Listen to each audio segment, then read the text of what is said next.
Hey, it's Mr. Odom, everybody, and today we're going to look at section 2.2, problem 16 and 17. So we're going to, again, get to practice adding some rational numbers. You're going to need a pencil, composition book, or notebook paper to take notes, and you might need a calculator, but you might not. So the learning target for this video is, at the end of it, hopefully you'll be able to say, I can evaluate expressions with given values. So let's jump right in. So here's my expression, and it tells me the directions say x equals 1/3. So wherever I see an x, I put the number 1/3, and y equals negative 7/4. So wherever I see a y, I put negative 7/4. So let me do that. This is 3x, which is the same as 3 times x, 3 times 1/3, plus this would be y, which is negative 7/4. And this number 3 here, I can write that as a fraction. That's the same as 3 over 1. So I have 3 in the numerator, 3 in the denominator. They cancel each other out.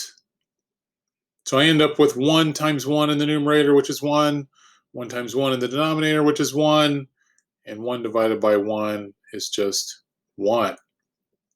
1 plus negative 7/4. Okay, so the number 1, I can write that as a fraction as well.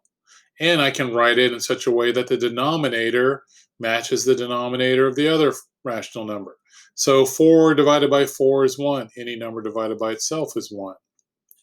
So here we go. 4 over 4 plus negative 7 over 4.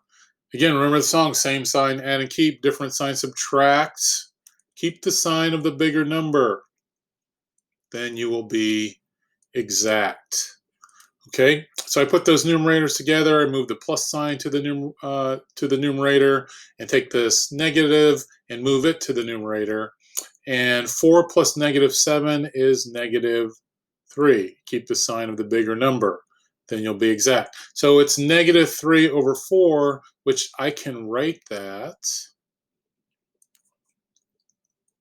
as negative 3/4. Remember that negative sign can move. It can be in the numerator, it can be out front, it can be in the denominator, and it doesn't impact the value of the rational number. So that is number 16. Let's look at number 17. So for this one, I have negative, and then x is 1/3 plus the absolute value of negative 7/4. And we learned in chapter 1, I'm absolutely positive that absolute value is always positive. So for this problem, we have to take negative 1/3 and we need to add it to, this becomes positive 7/4. The absolute value of negative 7/4 is 7/4. I need to find a common denominator, which would be 12. Okay, it's going to be 12. And this fraction is still negative. So to go from 3 to 12, I have to multiply by 4, which means I need to multiply the numerator by 4. So 1 times 4 is 4. Here, to go from 4 to 12, I need to multiply by 3. So I need to multiply the numerator by 3. 7 times 3 is 21.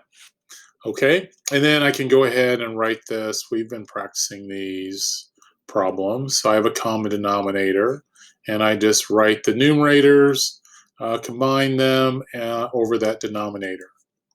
So same sign, add and keep, different sign, subtract. So these have different signs. I'm going to subtract them, keep the sign of the bigger number. So the bigger absolute value is positive because 21 is farther away from 0 than negative 4. So I end up with 17 over 12. You can leave your answer like this, or if you want to write it as a mixed number, 12 goes into 17 one time. There's 5 left over. Either way, doesn't matter to me. I am okay with it. That box is confusing. Let me draw a better one. There we go. So there. Okay. All right, so that's it for these two problems. Hopefully that was helpful. You guys should hopefully be feeling more comfortable with adding rational numbers. This is Mr. Odom, and I'm out. Have a good day. Be awesome.